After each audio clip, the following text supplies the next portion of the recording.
This is Nicholas Snow, and what can I say? You gotta vote. Gotta get up. Gotta get to class. Gotta pay that tuition. Gotta get a job. Gotta move out. Gotta make my own decisions. About my own health. About my own life. Gotta stay positive. Gotta keep working. Gotta keep believing. That it's our country. Our country. It's our country too. Gotta keep moving forward. Not back. Gotta keep hope. Gotta vote. Vote. Vote. I'm Barack Obama, and I approve this message. Visit www.gottavote.com. That's GOTTAVOTE. www.gottavote.com. Hi, I'm Nicholas Snow. Welcome to the show. In this episode, Hot Guys with Guns.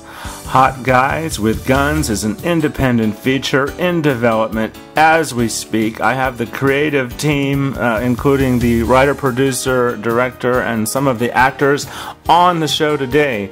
Described as the first gay action film, it's also got a comedy twist, and Hot Guys with Guns is described as a neo-noir where a wannabe actor and his ex literally get sucked into a crime spree decimating Hollywood's Velvet Mafia. It's described as the first gay action thriller ever.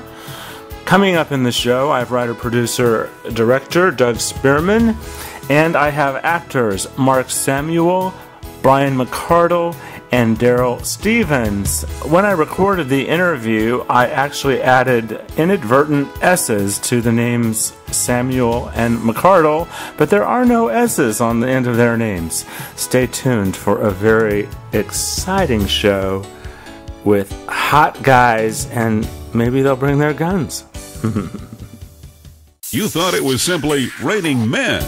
Well, now it's actually snowing men. And women, and transgender folks as well. Although this storm originated in Hollywood, it has simply become too powerful for Tinseltown to contain. In fact, it's now a snowstorm of global proportions, engulfing people of all genders and sexual orientations, from all walks of life, in every country, and throughout cyberspace. In the forecast, we have adventures in the world of travel and entertainment, news of current events, sexuality and politics, lifestyle, fitness and spirituality, personal empowerment, pop culture, and more. So grab your snowshoes or take shelter. If you want help with the drifting snow, grab a shovel and get ready to call, chat, or tweet, because a blizzard is inevitable. At the center of the snowstorm is one of the world's primo promo homos on the go-go, Mr. Nicholas Snow himself. His slogan, small screen, big queen, worldwide audience. You heard it before. Now you'll hear it again. Over 6 feet of snow has hit the internet. Yes, as you anticipated, perhaps with great excitement, or with fear and trepidation, or maybe even with unadulterated joy. It's time for SnowbizNow. Welcome to a very special episode of SnowbizNow. There's already quite a buzz growing about a new independent film called Hot Guys with Guns. And on the show today, I have four of the hot guys. I don't know if they brought their guns, but they're on the show. I have the writer of the story and the screenplay and first-time director Doug Spearman. Welcome, Doug. Thank you. Nice to be here. And I have Marc Samuel, who plays Danny Lohman in the film. Welcome, Marc. Thanks, Nick. How are you, man? Good, thank you. And Brian McArdle, who plays Patrick Pip Armstrong. Hi, Brian. How you doing? Good to be here. Thank you. And Darryl Stephens, who plays Tim. Welcome, Darryl. Thank you, Nick. How are you? I'm great. Thank you.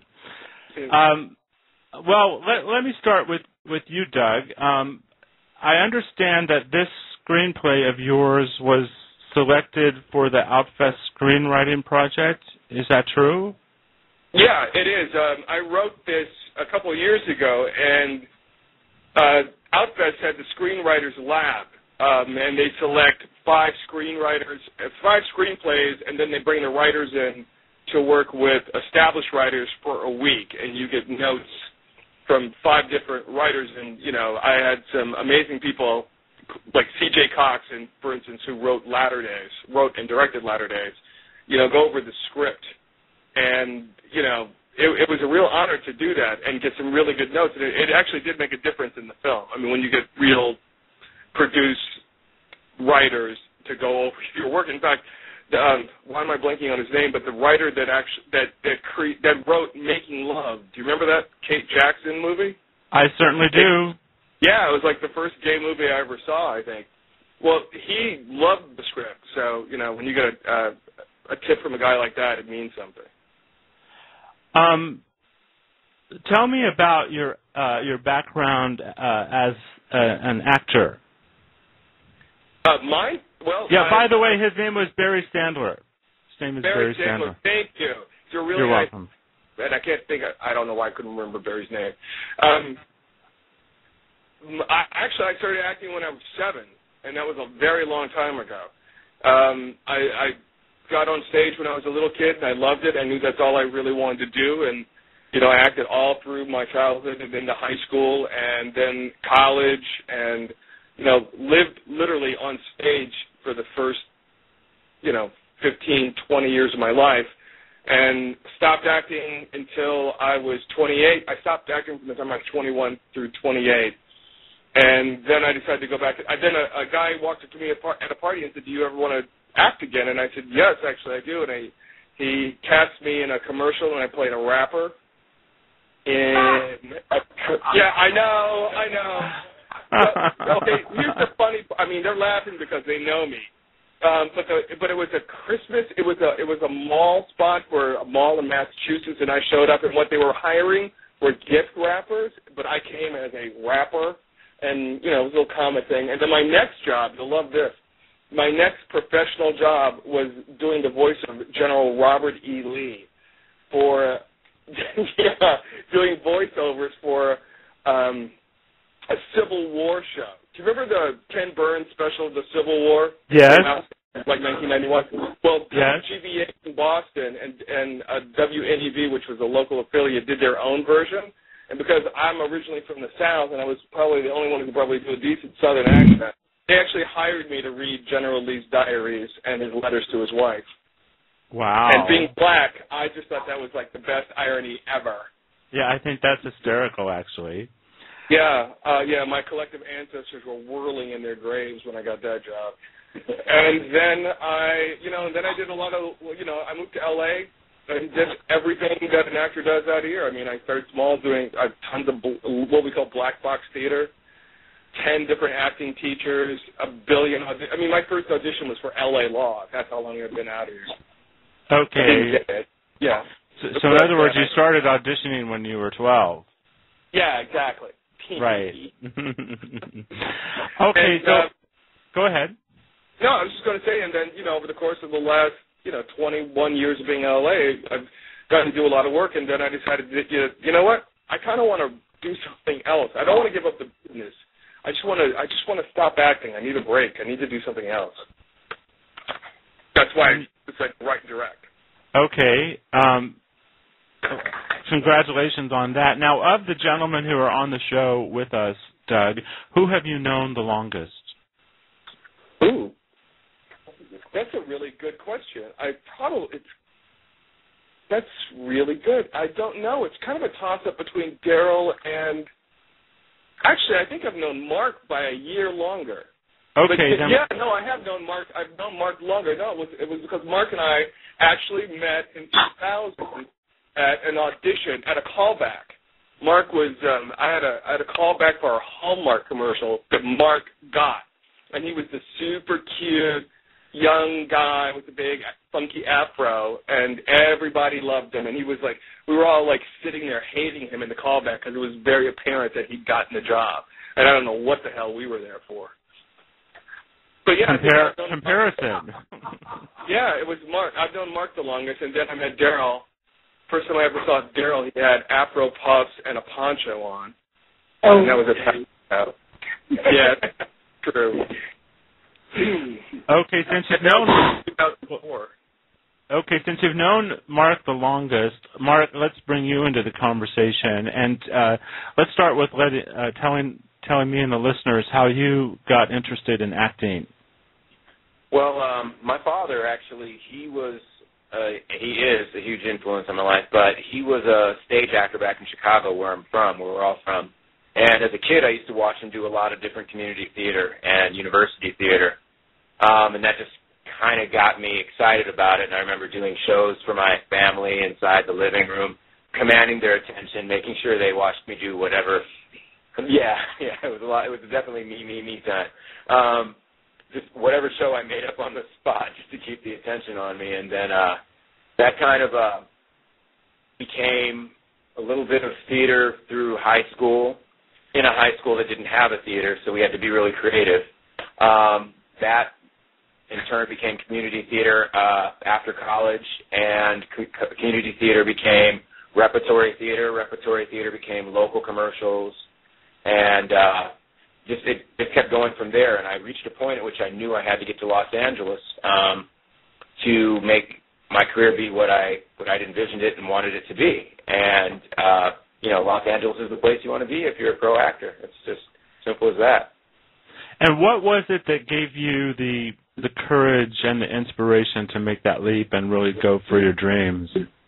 I have to, definitely my father, but I also have to thank a lot of friends along the way who, some used the I believe in you technique, and some of them used the fear technique. Some of them used you don't want to regret not giving it a try technique, and I just kind of took what I needed from each of those, and it kind of got me out and got me going.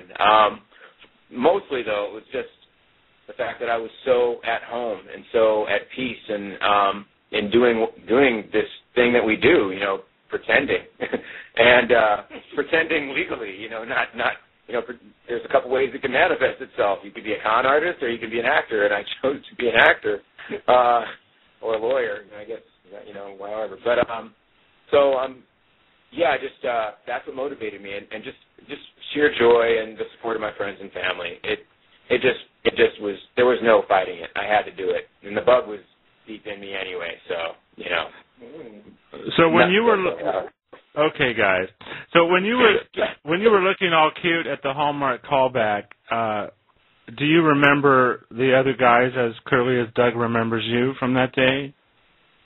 I remember Doug, and I remember a couple other guys. There were a lot of people there with dreadlocks. I think dreadlocks were the hot thing during that time, and there were tons of people with dreadlocks. And I remember walking in thinking, wow, I sure wish I had dreadlocks. They were looking for somebody with dreadlocks. And I remember the casting director didn't actually even want to see me. My agent, John Pierce, had to really, he really had to sell me to her, and she acquiesced, and I got in, and it was just really a good opportunity for me, and it also helped introduce me to some people, some really great people who, like Doug, who've become friends of mine down in Los Angeles. So, yeah, I remember. Fantastic. I always like to know how creative groups of people met along the way. Now, Darryl, did you and Doug know each other prior to Noah's Ark? I'm pretty sure we met in Noah's Ark, even though there were connections beyond the show that were already in place. We sort of knew some of the same people in town. Probably Marc probably being one of them, because I think I met Marc around the same time auditioning for commercials. Yeah. I Marc every single commercial audition that I was working. We had a few mutual friends, but our real relationship started with Noah's Ark. Yeah. Okay, and what was your Darryl? What was your first impression of Doug? Oh, whoa! My first impression of Doug was that he was super intelligent.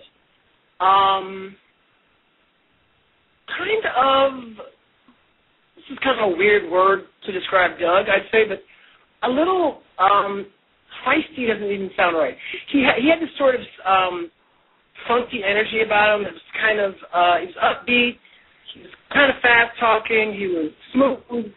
in a way that was almost like, oh, is he running game? Like, is he being cute? Not necessarily towards me, but I could tell that Doug was very good at being the man in the room. So he definitely had that down. Okay, and Doug, what was your first impression of Darryl? Oh, I just thought Darryl was the most amazing thing I'd ever seen in my life. I mean, Darryl's energy. I mean, there's just something otherworldly wonderful about Darryl. He really is. I mean, there's a common thing about Marc, Darryl, and Brian, and a lot of my friends is that, but specifically these three guys, is that they truly have charisma, and there's something that is just, you can't look at anybody else in the room. You know what I mean? And when Darryl's around, I mean, you just sort of you focus on you look at Darryl, you follow Darryl.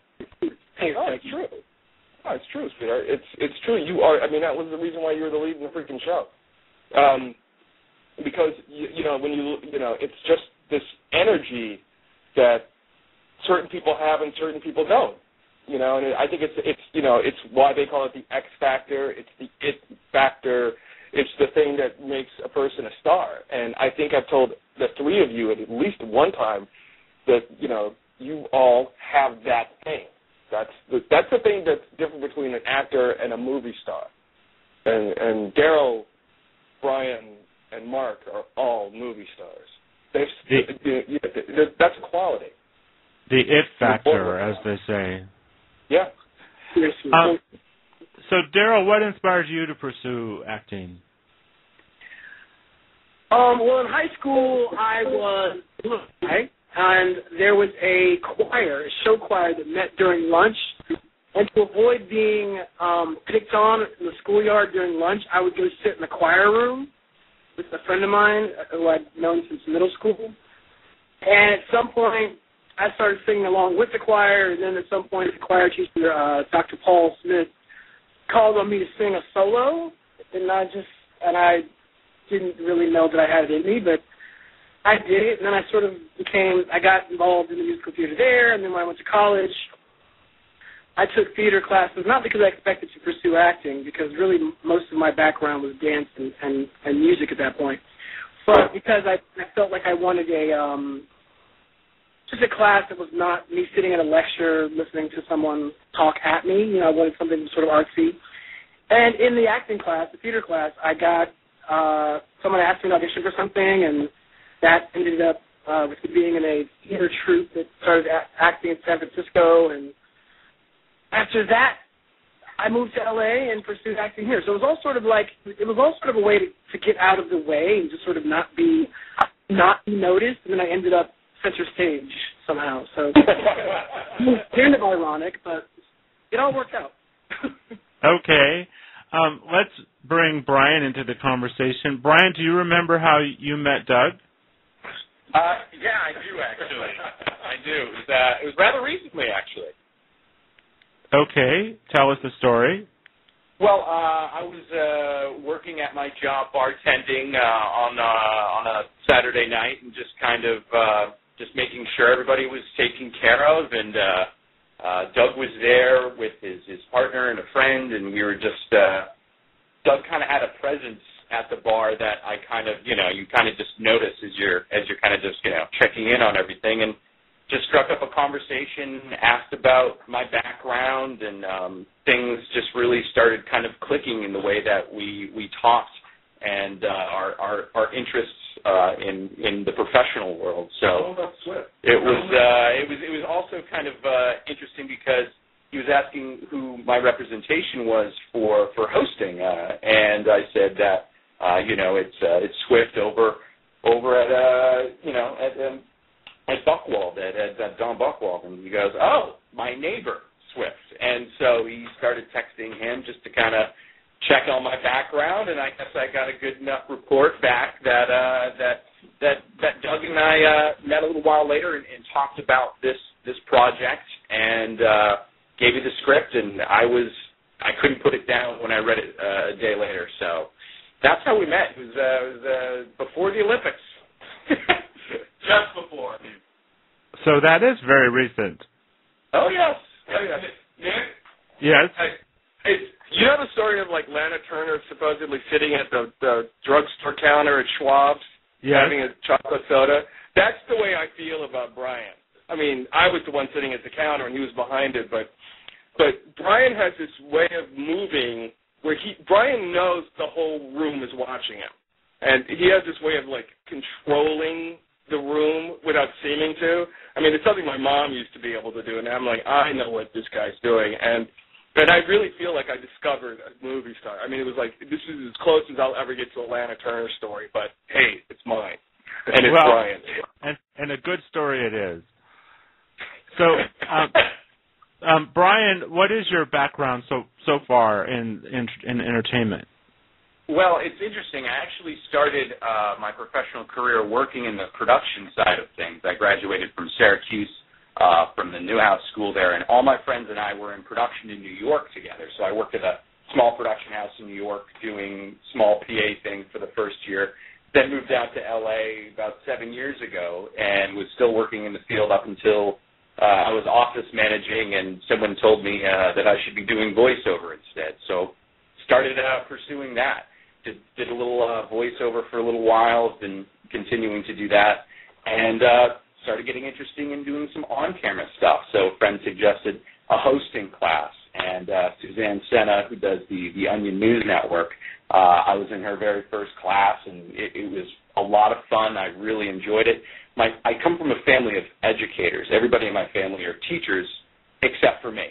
But I do still have this need to show people, to tell people, to kind of explain to people things and have them get it. I think that's where I kind of get the command of the room, is from having a bunch of teachers around all the time. But I really enjoyed the on-camera aspect of that and have been continuing to look into that. And I'm really enjoying my time in front of the camera, because I've always been involved in productions and I've always had to jump in front of the camera, for a friend's project or this or that or the other thing. So I'm used to it, but at the same time, this is what I'm now focused on, and it's really invigorating to be involved in such an amazing project and know that it's going to be so much fun. Well, congratulations to all of you. Before I move, I'm going to take a break, but before I take the break, I would actually like to learn from each of you what your favorite project is so far in terms of your resume, for whatever reason, and why. And let's start with you, Doug. Wow, that's a hard question, because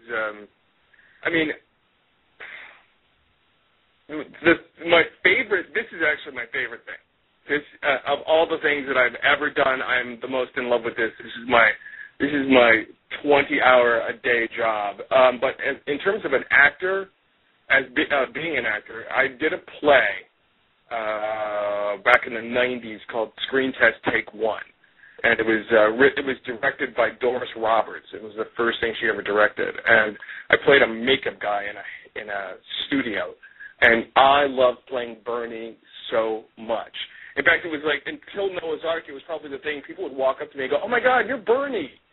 And it was just a blast, and I loved doing that. And Bernie was such a great, loving, smart, funny, charismatic character, and he was loud, and he was everything he wanted to be. And it was the first time I ever got complete permission. So, but aside from that, it's definitely working with these guys on Hot Guys with Guns. I mean, I cannot tell you how every day I wake up and I'm super happy to get out of bed. I cannot wait. And I hate going to bed because I'm going to miss something. And when you do go to bed, you probably can't sleep. No, I don't. I have to nearly knock myself out. Like, I don't usually go to bed now until like sometime between 3 and 4.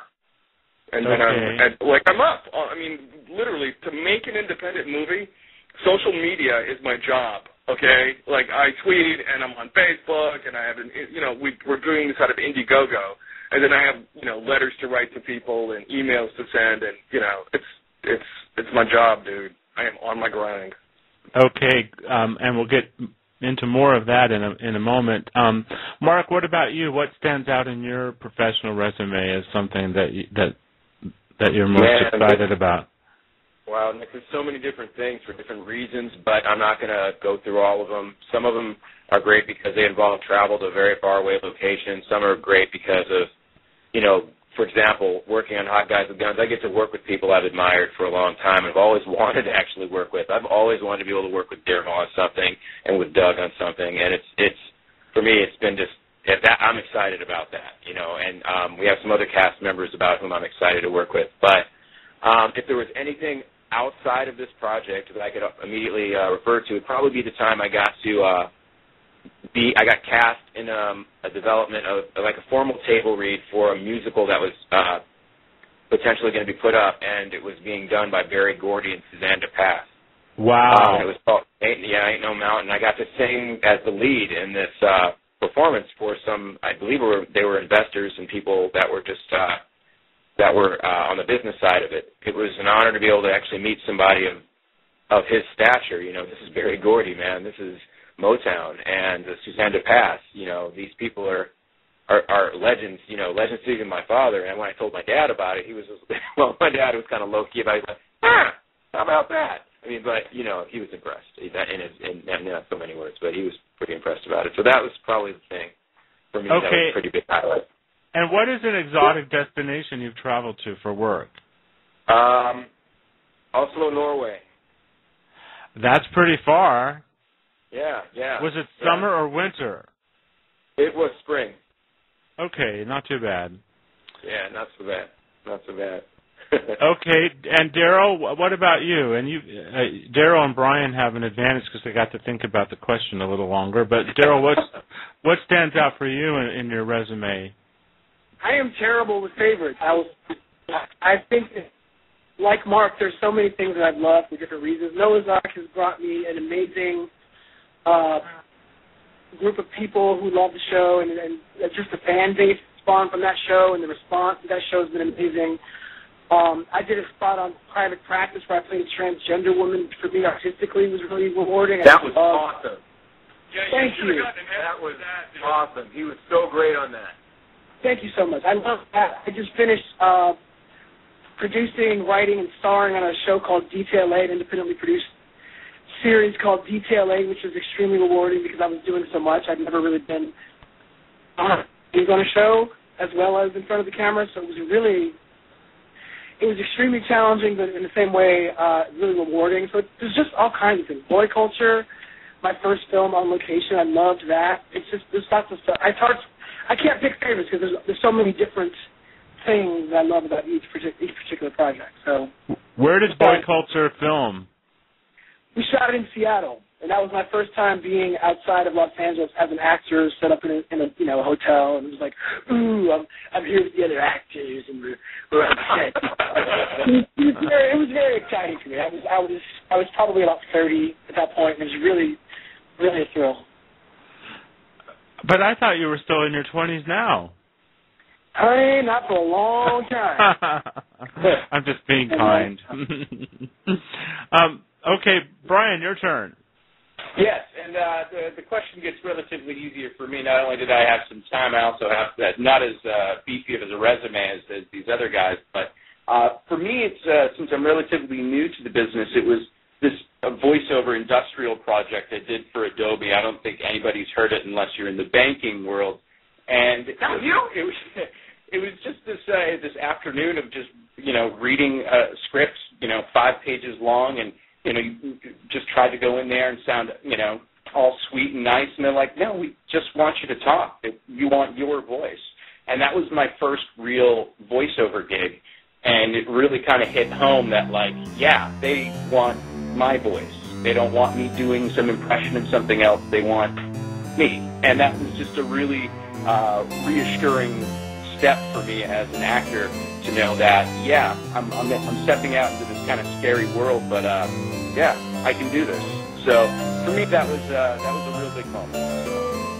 Okay, well, we've met the hot guys, and when we come back, we're going to learn about the guns right after this. How many times have you been on vacation with naked men swimming and sunbathing and very much enjoying one another's company?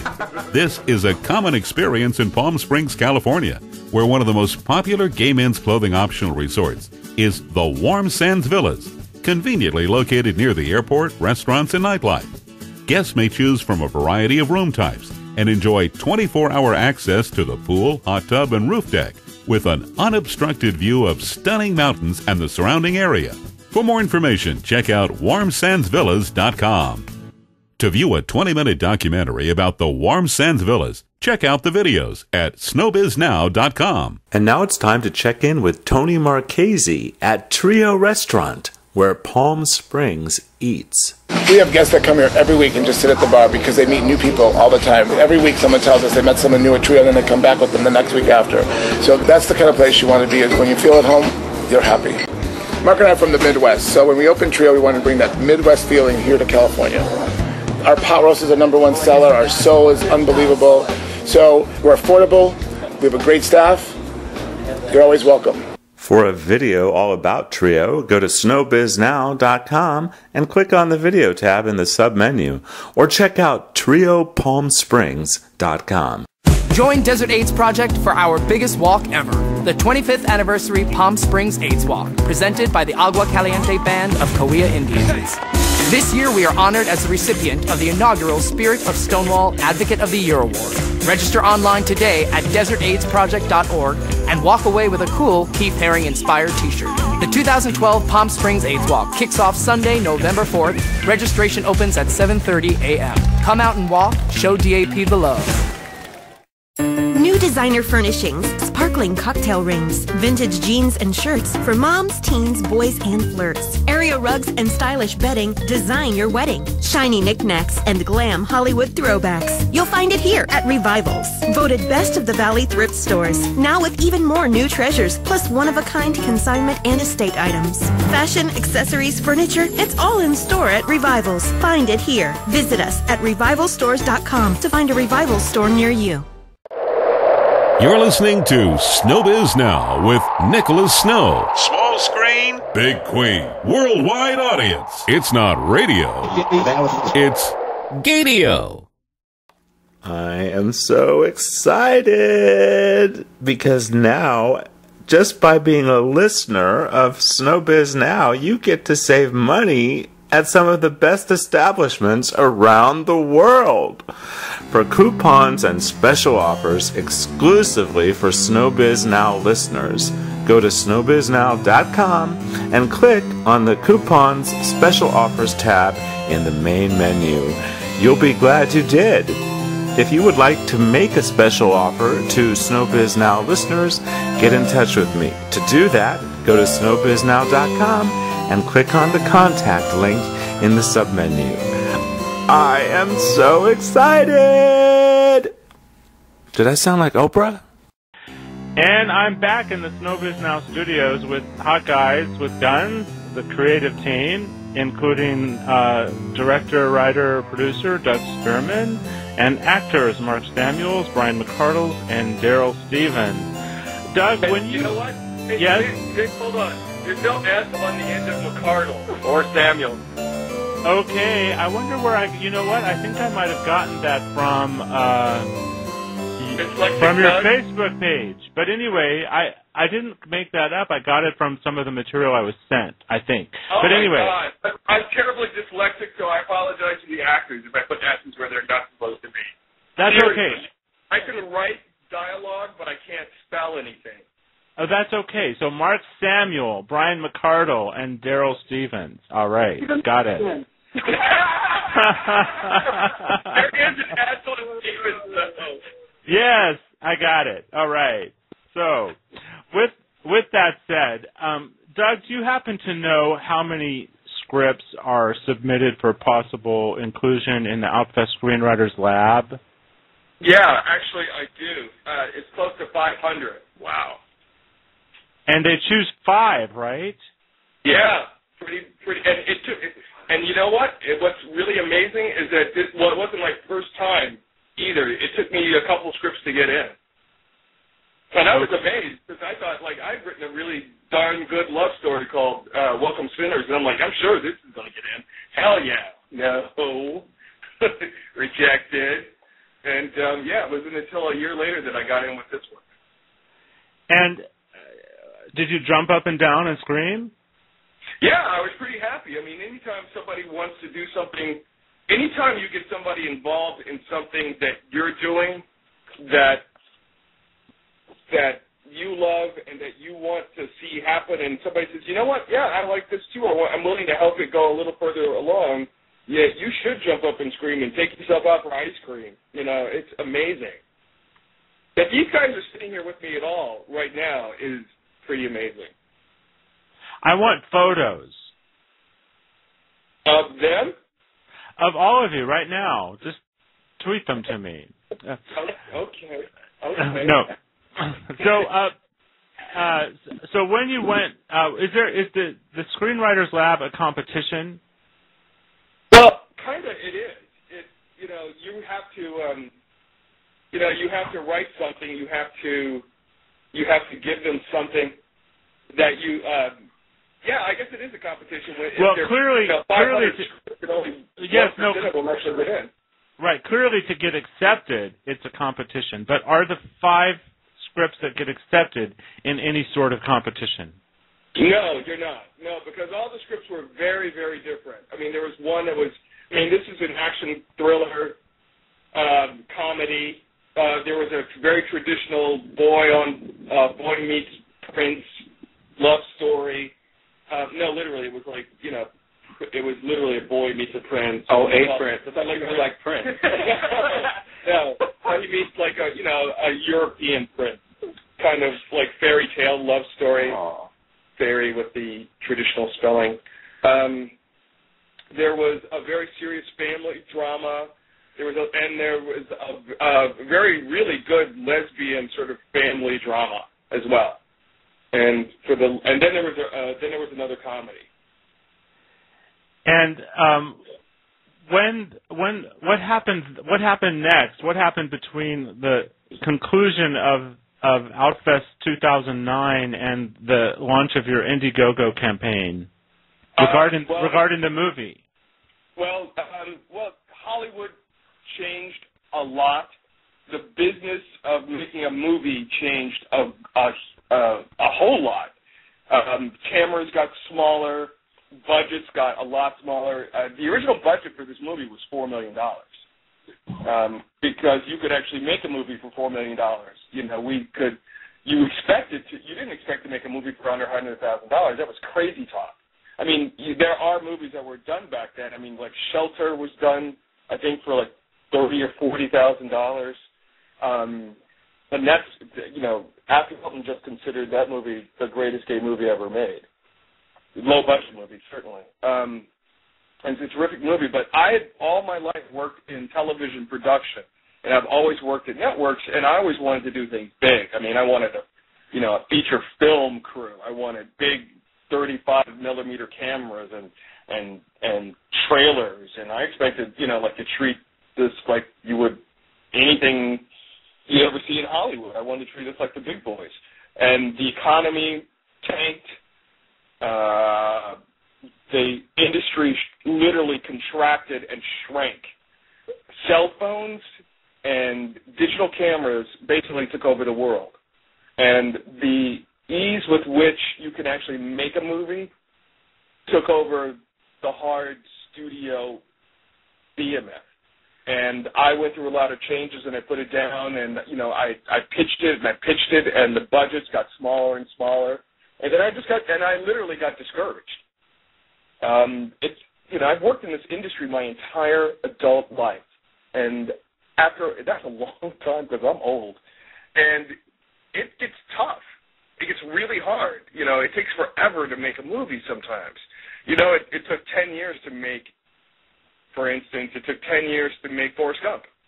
It took Brad Pitt owned the rights for 10 years of A River Runs Through It before they could actually get it made. That thing had Brad Pitt, Aidan Quinn, and Anthony Hopkins in it. Matt Weiner walked around for like 8 years with Mad Men in his briefcase before anybody would actually make it. So, you know, it's hard and it's discouraging, and you can give up. And I think I gave up a little bit. And what happened, what changed my mind was I was at Outfest this year, and I was watching my friend David Ross's movie at the Ford, and he wrote a film called I Do. And I was sitting there with my partner John waiting for the movie to start, and there was David on stage with his cast. And David and I were writing our scripts at the same time. He was writing his at the same time I was writing Hot Guys with Guns. And David's film was on screen, and mine was on the corner of my desk. And we both had big stars attached at one time. We both had big budgets. And then, you know, David was the one who led the way with Kickstarter and Indiegogo and crowdsourcing and, you know, relentlessly asking everybody to pitch in and really making filmmaking a community project. And I thought, well, if David can do this, I can do this. And there's no reason for me to not to. And a perfect storm sort of happened. Within a week, I was at dinner with John, and Brian was behind the bar, and I'm like, excuse me, but are you an actor? And then, you know, like, all the pieces came together. And I also decided that I didn't want to act anymore, and I'd written the part of Danny for me. And I thought, you know what, I'm too old to play this part, and I really should. And I knew in my heart that Marc should have always have been cast as Danny, but I was just vanity and ego holding on to it. And then I said, you know, I'm going to do this. I'm going to direct it, and you're going to play Danny. So there, get ready. Well, it was exciting for Marc, I'm sure. Absolutely. Look, I would have been happy to have been like, yeah, we need you to play Craig enough, you know, one of the friends on the side that is by the trailer that doesn't say much. Yeah, I'll get it. I'll do it. Yeah, actually, Marc was cast. Remember, you were Ray the bartender. Ray has one scene. I actually wrote Ray for Marc because I wanted Marc to be in the movie. I'm like, I can't give you Danny because that's my stuff. But then I thought, you know what? But the great thing about working in Hollywood and knowing people and building relationships over the last 21 years, I mean, I cast most of the movie out of my cell phone. Don't lose your phone. Yeah, exactly. Well, you just meet people, and you want to work with them, and the great thing about movie making now, especially if it's it's my first movie, this is probably the only movie I'll ever make where I have this much say in how it goes. So, when was the first table read with your current cast? Sunday. Okay. Yeah, seriously, it was Sunday. And yeah, that's right. I remember seeing a post that you were a post on your Facebook feed that you were having 30 people over. Yeah, we did. 30 people crammed into my living room for pizza, salad, and a movie. It was delicious. And how did it go? It was great. I mean, it was great to see everybody in real life. We were all entertained, and it felt really nice and close knit. And the pizza was delicious, and yeah, it was nice. Go on, bro. While the action jumps off the page when you read the script, it was really nice to have everybody give color to the characters, and the collection of actors Doug brought in was just really brought a lot of life to the words. And that really made the project seem that much more exciting and more real and more fun for me. So, you know what I thought was really great? Darryl has always hold on. Are you talking? Hold on. He said, "Hold on." Hold on. Someone. I have to say, I was at a previous reading of the script where Doug was playing Danny and another actor was playing Pip. And I was not concerned. I know Marc's great, but I was thinking, I wonder if it's going to play as funny, because I feel like Doug had really written the part for him and his friend Tony. He was in the other role originally, and I have to say, Brian and Marc really rocked it. I was totally impressed with both of them. I've never seen Brian act before, but he's so funny as Pip, and he brought a very new energy to the role. They both brought very new energy to the role, but while staying true to the writing, which was really exciting to see. I have to say, I was impressed with the reading. I actually really looked. You know what I love, Darryl, about what you did is that I've given Nick. You should know that I give these guys a syllabus. I'm big on homework, and because when you have to when you're doing an indie film, you gotta hit the set, and it's gotta be there, and you gotta know what you're doing because you have very little time. Because time and money are the same thing in any film, but certainly when you don't have a lot of money. And so I'm giving them, we're doing a noir, we're doing a comedy, we're doing an action film. So I'm giving them, I'm giving them films to watch because all of the characters are basically archetypes out of a noir mystery. And I was telling Darryl about Darryl's character is basically the bad blonde. I mean, in noir, there's always the bad girl, and she's usually the blonde, and she's usually the wife of the main guy who's really double timing him. And in our movie, that character is literally split between two people, one of whom is blonde and the other one is Darryl.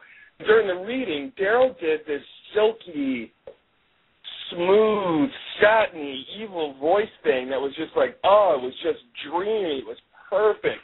Because I just watched this 1940s noir the day before, and it just had this slinky blonde all over it. And Darryl was doing slinky blonde, and it's written that way. I mean, it's all Darryl's dialogue at the end of the movie is all double entendre, like, "Oh, I know who you are, Pim Armstrong. I've heard all about you," and it was just perfect. It was just the right tone. Well, that's true. That's all about the writing, though. That's pretty. And the homework. Yeah, homework. Okay, when we come back, I want to learn more about the plot and the Indiegogo campaign and sort of your production schedule and your hopes and dreams as how this continues to unfold after this.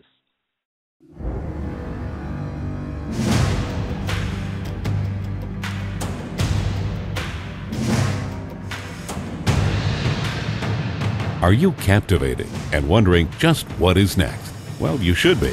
The score you're listening to is by award-winning producer, arranger, composer, and musician Bruno Brugnano. Bruno has recorded and performed with leading musicians worldwide and has produced over 100 albums. Leading and respected directors and producers from throughout the world have entrusted Bruno to compose riveting and compelling scores for their film and television projects. For more information, visit www.brugnanobruno.webs.com. That's www.brugnanobruno.webs.com. Don't even consider making a movie without Bruno Brugnano. Seeking an adventure of a lifetime? Thailand awaits you with world-class resorts and spas, breathtaking beaches, beautiful Buddhist temples, and Bangkok, complete with SkyTrains, subways, and ultra-modern shopping malls. Leave home as a man and return as a woman if that's who you truly are. After all, many of Thailand's private hospitals are world leaders in sexual reassignment surgery. Start your adventure at facebook.com/visit Thailand. One of the world's finest Italian restaurants is actually in a suburb of Bangkok, Thailand. Oregano Pizza and Pasta. A bit of a trek by taxi from the central business district, but oh, so worth it. Preparing secret recipes passed down for generations, chefs have decades of experience using only the finest imported ingredients. Oregano, spelled with an I. Google Oregano Pizza and Pasta Bangkok. You'll be glad you did. Can't get enough of Hollywood? Are you bursting with news and gossip of your own? You are cordially invited to join our free social network at notesfromhollywood.com, home of the paparazzi prison. Sign up for free now. Publicize your events. Share your blogs, photos, and dreams. We report and celebrate worldwide adventures in travel and entertainment. Isn't it time to honor your inner movie star? Do so now at notesfromhollywood.com. You're listening to SnowbizNow with Nicholas Snow. Small screen, big queen, worldwide audience. It's not radio. It's Gadio. I want to thank you for listening to SnowbizNow. I would lose my title of PromoHomo if I didn't once in a while let you know that if you're interested in my services as an actor, as a master of ceremonies, as a voiceover artist, if you want me to appear in your movie or your TV program or help support your event, or if you want me to do a live performance of my HIV testing safer sex awareness song, The Power to Be Strong, let me know. Visit SnowbizNow.com, where you'll find my contact information, and for the specific information about my acting, including clips of past performances, hover over the About item in the main sub-menu. Just hover over the About item in the main sub-menu. And we're back in the SnowbizNow studios with the team behind Hot Guys with Guns, and there is an S on the end of guns. Hot Guys with Hot Guys with Guns. And I know of the work of two of these gentlemen, and I can attest that they are in fact hot. Was being hot a criteria for being in the movie, Doug? Yes. Yes. Seriously. I mean, it's for two reasons. One, I like beautiful men who, I like just looking at Brian and Mark. But the characters are based on a certain idea that people have about Hollywood and West Hollywood. And the character that Brian plays is as I like to refer to him as an A-gay, an alpha gay, that sort of like entitled, well-off, knows he's super hot and good-looking gay man that can sometimes be insufferable. And a little bit, that's what Pip is. And in order for, and that guy's partner or ex-partner would definitely be good-looking. And Mark is dreamy-looking. And the thing about Darryl is, well, it goes without saying, and, all of these guys have to have a certain curb appeal. You know what I mean? Sure. And the audience that we're going for is, they're certainly going to expect that, and they're going to want to see that. I mean, this movie, in a lot of ways, is wish fulfillment for a lot of people in terms of what you would see on screen. I mean, there's not, first of all, we have a truly, truly biracial cast. And you don't really see that in gay films. Usually it's a lot of one or the other. And I particularly wrote this film to have two biracial couples at the heart of it, because the thing that broke Danny and Pip up was that Pip's mom didn't like him going out with a black guy. And Danny has a chip on his shoulder about being a black guy in West Hollywood and working in Hollywood, which certainly I know something about, because, Danny is both based on me and not me. But I understand what it's like to be the black guy in West Hollywood. You hear some really crazy crap. And the thing about the other couple, Robin and Tim, in the movie, is that they're also biracial, but they have the advantages that Danny thinks he wants, but if he actually got them, he would see the pain and the torture that those guys have to suffer. Now, one of the things we haven't talked about yet is, from your perspective, what is this movie about? Wow.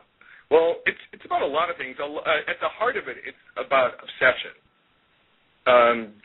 Danny is obsessed with Pip. He really is. I mean, he can't. The reason why he's so easily roped into the story is he cannot get over his ex. And we all have somebody we can't get over. And there's a revenge plot in this script, and it's also about not being able to let go, and it's also about obsession. So at the heart of every good noir, somebody's obsessed with something. And I think, there are two characters who are obsessed with the past. There are people who are obsessed with the pain that was done to them. There are people who are obsessed with not being able to let go and move on. And Darryl, go on. I said there are people obsessed with sex and being beautiful as well, Yeah, but, at the heart of it, there's a lot of sex. I mean, there's a lot of sex implied and talked about and very little seen, but it's very much sex is almost a character in the movie. But the reason for it, there's a justifiable reason why these people have the sex that they do, is that they're wealthy, they're entitled, and they're broken. And the thing I like about this, and that my partner and I were talking about after the reading, is that these are all human beings that are all fractured in some way. There's a character in the movie that isn't covering some kind of deep damage. And it's what we do in L.A. There are a lot of walking wounded walking around L.A., driving BMWs and green-lighting pictures in studios. And it's what happens when that all comes back to haunt them. The official one-line synopsis on the Facebook page describes the movie as a neo-noir where a wannabe actor and his ex get literally sucked into a crime spree decimating Hollywood's Velvet Mafia. This is the first gay action thriller ever. You know, I have a guy that wants to invest in the film, and so he's really being hard on me and making me do my research. And I actually went back to 1980 and looked at every gay film made between now and 1980 where there was either a gay character or a gay plot, a gay person walked around behind the camera, somewhere, a lesbian or gay person's in the movie. And there's never been one. There are gay noirs. There are the Daniel Strahan movies that Chad Allen did. Bobby Gant did a movie called Kiss Me Deadly. There was Connie and Carla, but that's two women who are straight who actually pretend to be gay men, or actually pretend to be drag queens. But there's never been a gay action movie. The closest thing I've been able to find is Kiss Kiss Bang Bang. And I like to say that's only half gay because it was still at the heart of that there was a straight love story. But nobody has ever actually done like a gay version of Lethal Weapon, which is what we're doing. Well, having attended as many film festivals as I have, especially Outfest, and done some acting myself, I really believe that there is a huge audience for your movie, just waiting for it. Thank you. So do we. I mean, I think this is going to be like Noah's Ark. I mean, when Darryl and I did that, we were really just actors doing a show, trying to hit our marks and, do the best we probably could. But the thing we didn't realize is how huge the audience and how hungry they were. I mean, there was a huge black, gay, and lesbian audience just waiting to see something with them in it. And I think, everybody goes to an action movie, whether you're gay or you're straight. But we also need to see the thing I want to do as a writer and as a storyteller is take very traditional stories, love stories, disaster stories, action movies, fairy tales, and tell them from a gay perspective. The Facebook page is facebook.com/hotguyswithguns, and people can donate to your Indiegogo campaign by going to indiegogo.com/hotguyswithguns. And Indie is spelled INDIE for people who do not know. At this particular interview will air many times before and after your Indiegogo campaign ends. But what is the cutoff date for people to make a contribution to the project on the Indiegogo site? The 8th of October. And, people always come up to me, and what are you doing next? Or when are you going to do another project? And I know Darryl hears that a lot too. And the thing that they don't understand is that if you want to see something nowadays, you have to be willing to make it. You have to be willing to be completely involved from the ground up in making a film. Because no one's going to make a movie like this if we don't do it. This is not, sitting on some studio executive's desk right now just waiting to be given to Christopher Columbus to direct. I mean, there are gay directors out there like Brian Singer, and they're not doing these movies. We have to do this movie. I mean, and you'd be amazed at what $5, $15, $20, $25 can do. I mean, yeah, there's perks for it, but we make this. We're going to make this movie. We are going to make this movie, but we do need some help. And how much do you hope to raise on the Indiegogo campaign? And can people still contribute to the production after that specific campaign is officially over? Yeah, because what we're going to do is move the PayPal account because right now when you donate to the movie through Indiegogo, what you're doing is actually donating to a PayPal account. And so we're going to move that to hotguyswithgunsthemovie.com, and until that's up, we'll do DougSpearman.com/hotguyswithguns. But yeah, there'll always be a way to help us make this movie. I mean, we hope to raise $50,000 through Indiegogo, and then I also hope to get some private money.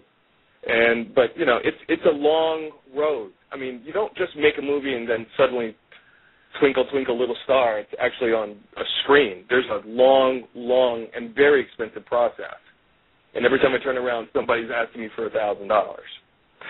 So are you looking to have this in Outfest in 2014? Is that too soon, or were you looking at beyond that, or do you have a sense?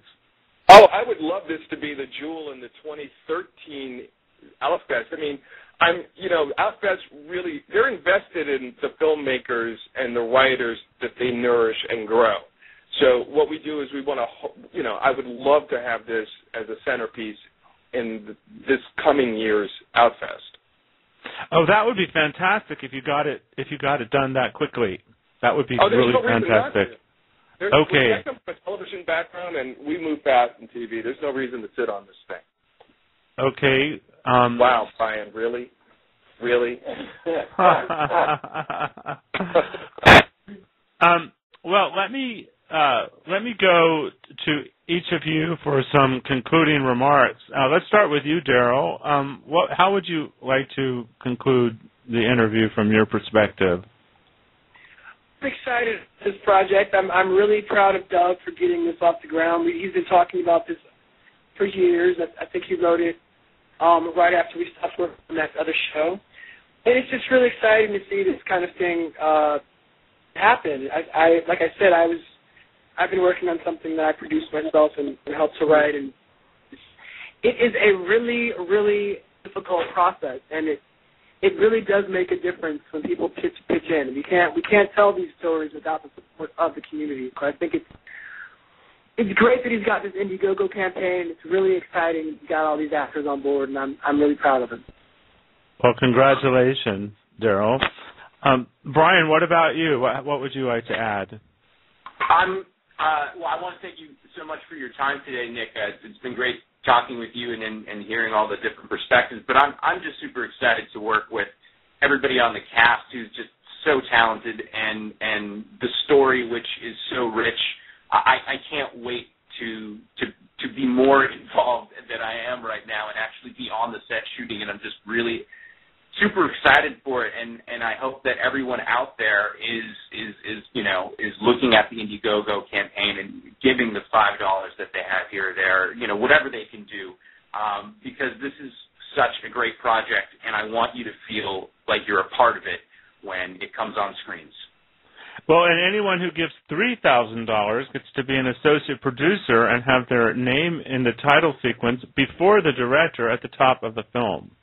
Yeah, it's great. In fact, real quick, my friend Bill Del Grosso, who has just fallen in love with this project, actually is the first guy to actually get the co-producer credit because he's actually done this thing where he will double every dollar given to us this week. He will, and he's already well over $3,000 with what we've raised this week. That's fantastic. Marc, what about you? What would you like to say to conclude? I just want to say that, it's a privilege for me to be able to work with talented people. It's going to be a great film. And we know, folks out there, we just want to let them know we understand, times are tough and the economy's not, where it needs to be yet. But anything you can give, we really do appreciate it. It's going to be a great film. It's going to be a lot of fun. And, if you give, you can actually pop your collar and say, yeah, I helped make that stuff. We really do appreciate you. And, Nick, I want to thank you also. It's been great to be able to talk to you. That's it. It's my pleasure. Doug, you know, interestingly, earlier today I interviewed Glenn Gaylord about a variety of things, including I Do, which you mentioned was something that really inspired you to move ahead with your project. Yeah, I actually, right after I saw that, the next Saturday, I got a hold of Glenn, and I had breakfast. I took him to lunch, actually, and to talk to him about what he had done and how he had done it. And I've been interviewing directors ever since then, and just to get their perspective on on directing a feature film. And yeah, Glenn was hugely inspirational to me.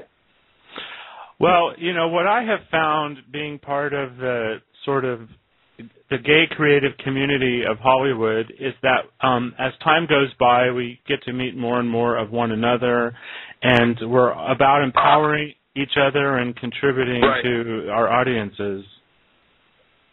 Absolutely. I mean, filmmaking is a collaborative effort.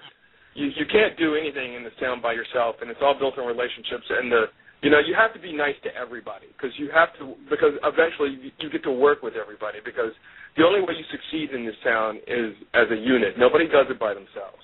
Nothing in this town happens solely on the backs and the efforts of one person. You can't believe that. And gay Hollywood needs each other.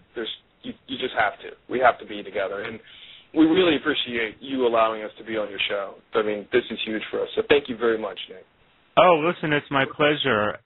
When the Indiegogo campaign ends, does the page still exist, or does it disappear on the Indiegogo site? Exists. I mean, we get to actually say goodbye. We get to actually keep it up for a little while. Okay, but I guess the most consistent place to find out all the latest information about your film at this point is at facebook.com/hotguyswithguns, and there's an S at the end of gun. You're not going to let that go, are you? No, it's called a callback. That's what you use in humor. Well, listen, congratulations to all of you, and for the listeners, there's hard links in the text associated with this broadcast to all the relevant websites that we've mentioned, and I look forward to following your project as it progresses. So thanks for taking the time to be with us today, and I appreciate the interviews and wish you all the best. Thanks, Nick. Thank you. My pleasure. You guys have a good one. You too. Bye-bye. SnowbizNow is a listener and advertiser-supported program. If you believe in the value and importance of this program, we invite you to join Team SnowbizNow today. One option is to subscribe to SnowbizNow.com. Not only will you receive our newsletter, you'll be entitled to add your own content to the website. Another option is to make an annual financial contribution toward the production of the show. If you do, we'll acknowledge you on the air throughout the year as an executive producer. Finally, if you want our growing worldwide audience to know about your business, advertise with us. For more information about all these options, simply visit SnowbizNow.com and click on the Team SnowbizNow link in the main menu. Join Team SnowbizNow today. Thank you in advance for your fantastic support.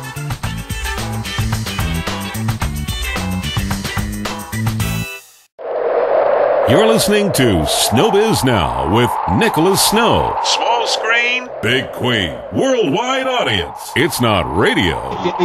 It's Gadio. Before I wrap up the show, I'd like to conclude with my own song, The Power to Be Strong, which is to promote HIV testing and safer sex. I want to give a shout out to Bruno Brugnano, who produced the song, Ayano Kimura, who sings beautiful backup for me, O Natapon, who directed the music video, which you may view and share subtitled in 20 languages at youtube.com/thepowertobestrong. Have you had your HIV test? Could there be a chance that you might be HIV positive?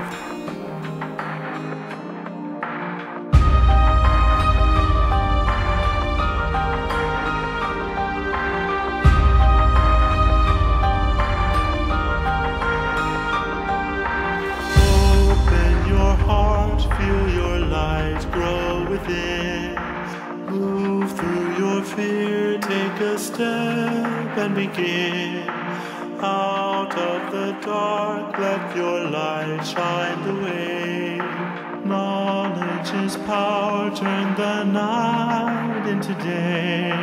You're not alone, dance with me.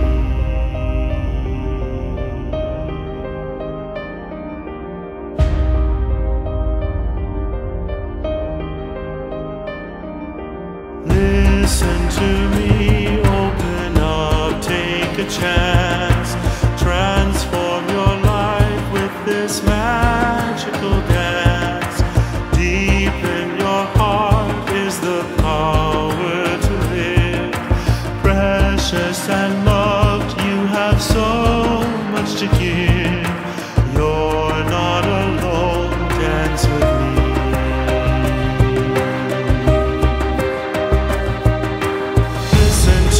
The message of my song.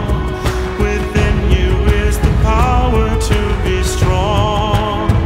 No matter who you are, no matter what you feel, this is your moment now, and your life is real. So get tested and live longer and be strong.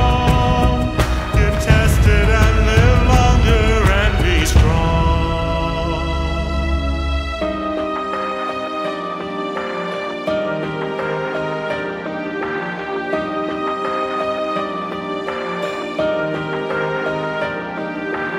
Rhythm and beat are a part of the dance, inflaming your soul, but please don't take a chance.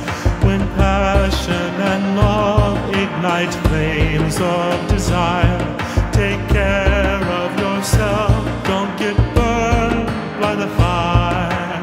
You're not alone, dance with me.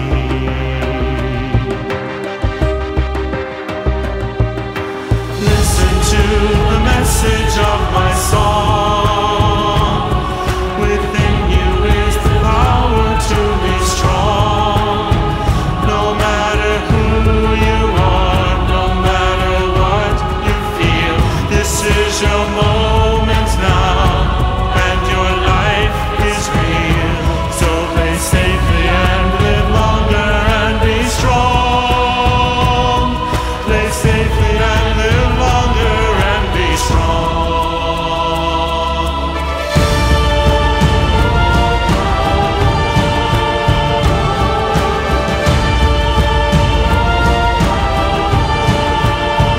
No matter who you are, no matter what you feel, this is your moment now, and your life is real.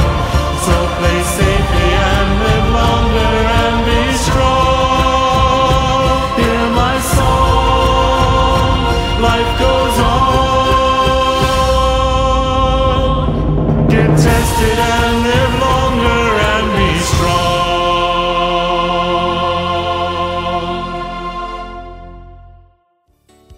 Snowbiz Now is brought to you by Nicholas Snow Productions. For everything you may wish to know about our company, to contact us about buying advertising or procuring our syndicated content, or to submit questions, comments, breaking news, or gossip, simply visit SnowbizNow.com. Once again, that's SnowbizNow.com. Until next time, thank you for being a part of the snowstorm. We're honored by your presence.